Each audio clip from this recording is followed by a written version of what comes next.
করছি, সেদিন জাহান্নামীদের ভীষণ কষ্ট হবে, আর জান্নাতীদের জন্য অত্যন্ত আসান হবে, অবস্থাটা খুবই আরামের হবে। নবীজি বলেন, এক ফরজ নামাজ, এক ওয়াক্ত ফরজ নামাজ আদায় করতে যে সময়টুকুন লাগে, কিয়ামতের মাঠের এই সময় এত বড় বিরাট লম্বা সময় জান্নাতীদের জন্য এরকম হালকা হয়ে যাবে। সুবহানাল্লাহ।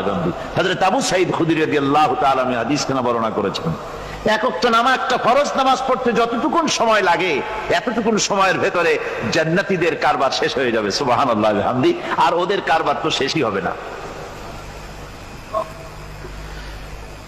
وَيَوْمَ تَشَقَّقُ السَّمَاءُ بِالْغَمَامِ وَنُزِّلَ الْمَلَائِكَةُ تَنزِيلًا। ওরা ফেরেশতা দেখতে চায়। সেদিন আসমান